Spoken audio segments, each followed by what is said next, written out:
Students, let's talk about cholera. As we all know that cholera is a bacterial disease which is caused by the bacteria Vibrio cholera. So in this class we will discuss how this cholera toxin, which is an enterotoxin means something which is not secreted by the organism, but when it enters into the body, it is secreted by the tissues of the intestine, that is from the gut. It's from the gut, that's why it is known as enterotoxin. It is actually not, this toxin is not present in the body of the organism, but it is secreted by the epithelial cells of the gut. That's why it is enterotoxin. तो इसके mechanism को हम लोग पढ़ने वाले हैं इस video में कि ये आखिर होता कैसे है और इसके रिसेप्टर्स कहाँ पाए जाते हैं, कैसे इसका मैकेनिज़्म होता है, ये सब विषयों के बारे में हम लोग यहाँ पे बात करेंगे. So I for the ease of understanding and time management के लिए भी मैंने यहाँ पे एक डायग्राम बना के रखा हुआ है. So as you can see, this is a rough diagram of the gut का, ये इंटेस्टाइन का ये एक पार्ट का डायग्राम है, जिसमें कि आप देखो कि ये पार्ट जो होता है, ये वाला पार्ट, ये portion, this is the lumen part and this is an intestine के एपिथेलियल सेल्स है. This is the epithelial sales of the intestine. तो सबसे पहले जो काम होता है वो हम लोग सबसे पहले जो डिस्कस करेंगे, we will talk about the GPCR coupled receptor.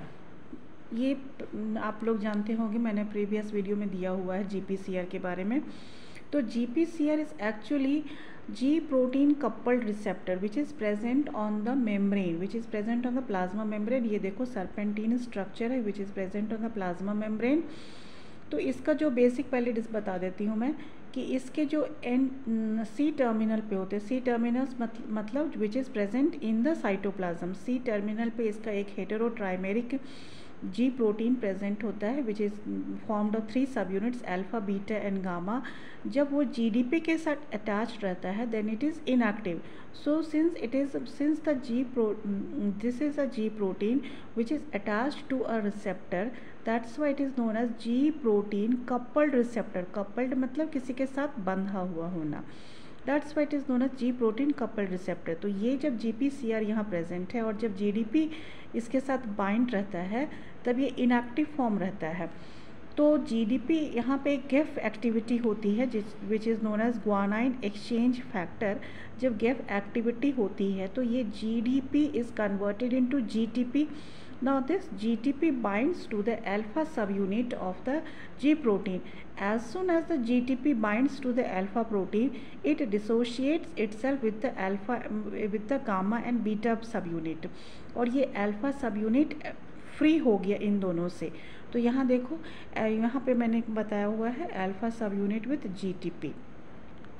इसी के आगे वाले प्रोसेस में होता है कि इसी मेम्ब्रेन पर एक एंजाइम प्रेजेंट होती है, उसका नाम है एडिनाइलेज साइक्लेज.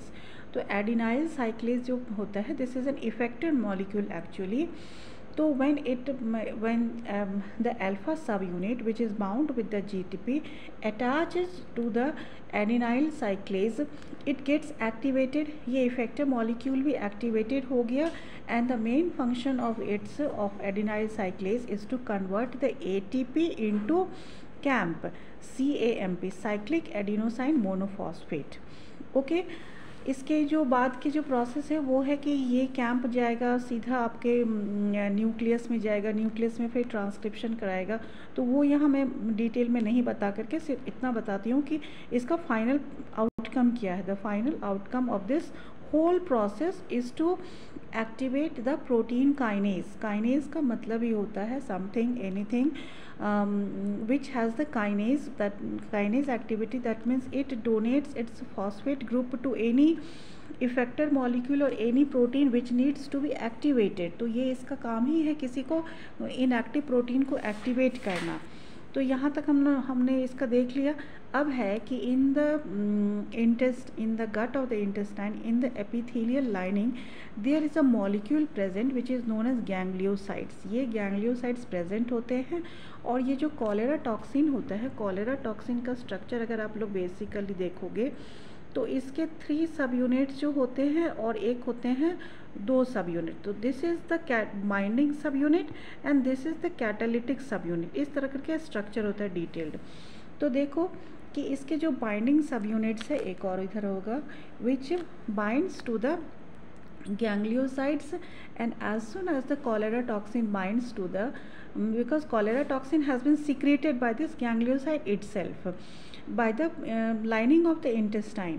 तो जैसे ये बाइंड हुआ तो गैंग्लियोसाइड्स के थ्रू जो है आपका कैटालिटिक सब यूनिट अंदर चला आया। Catalytic sub unit has the property to give rise और सिक्रीट एडीपी राइबोज, ये करके सिक्रीट करता है, और ये एडीपी राइबोज जा करके आपका चला आता है ये जीटीपी के पास।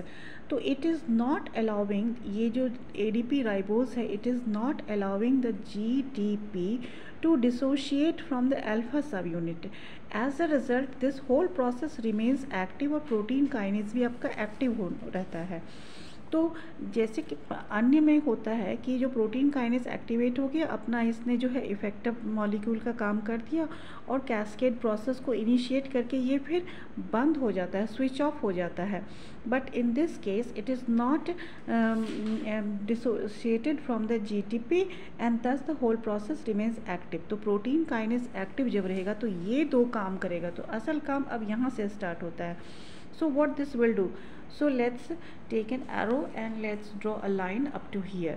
यहाँ पे हमने देखा, यहाँ पे हमने एक बनाया है एंटीपोटर। एंटीपोटर मीन्स कि कोई चीज़ अंदर गया और किसी के बदले कोई चीज़ अंदर आया और बाहर गया। जैसे कि ये नॉर्मल एंटीपोटर है, वहाँ पे सोडियम अंदर की ओर आता है ल्यूमेन से, और ये जो हाइड्रोजन है, मतलब हाइड्रोजन प्रोटॉन्स जो होते हैं वो बाहर की ओर जाते हैं। So this is the normal phenomena. But when this protein kinase is activated, it is this, ये जो एंटीपोटर है इसको स्टॉप कर देता है। और अब होती क्या है, अब होता ये है कि ये जो सोडियम है ये बाहर की ओर जा रहा है along with the proton. So there is a great loss of sodium ion from the epithelial cells into the lumen. और हम लोग पहले से भी जानते हैं, और ये तो फिज़िक्स का लॉ भी है कि जैसे जैसे आयन्स बाहर की ओर जाएंगे तो वो अपने साथ वाटर भी जाएंगे to maintain the osmoregularity. तो यहाँ पे क्या हुआ कि वाटर, सोडियम के साथ साथ वाटर भी आउटसाइड चला गया। नंबर 1 काम ये प्रोटीन काइनेज किया। दूसरा काम एक और करता है कि it also activates a transmembrane protein. इसके जो मेम्ब्रेन होते हैं, membranous portion, the wall of the plasma membrane और द एपिथेलियल सेल्स कह लो, तो वहाँ पे ट्रांस मेम्ब्रेन प्रोटीन जिसका नाम है CFTR, cystic fibrosis transmembrane protein, ये होते हैं, which is basically a chloride ion channel होते हैं। इसको भी प्रोटीन काइनेज एक्टिवेट कर दिया। So the chloride ion moves outside into the lumen from the epithelial cell से ये मूव कर गया ल्यूमेन में। So the concentration of the chloride ion as well as the sodium ion in the lumen increases as the concentration increases, as the concentration of these salts increases in the lumen, it takes all the water along with it into the lumen. So the concentration of water in the lumen also increases। यहाँ पे जो है ये increase होता है। तो इस वजह से जो है स्टूली टूल, वाटरी स्टूल पास होना, ये सब सिम्टम्स दिखाई देते हैं। So in this way the cholera toxin is, cholera toxin जो होता है वो आपके जो डिज़ीज़ कॉलेरा कॉज करता है वो फेनोमेना ये है। हाँ, तो इसको स्टॉप करने के लिए सर्टेन मेडिसिन्स वगैरह लेकर के फिर ही स्टॉप किया जा सकता है। तो यहाँ पे यहाँ होना क्या चाहिए कि this cycle must be stopped. Unless and until this cycle will be stopped, the whole process will continue. There will be dehydration in the body, watery tool, weakness होएगी, है ना। So इसको बंद करने के लिए certain medicines are prescribed so that this chain, ये जो cycle है इसको stop कर दे। Okay, that's it. Have a good day. Thank you.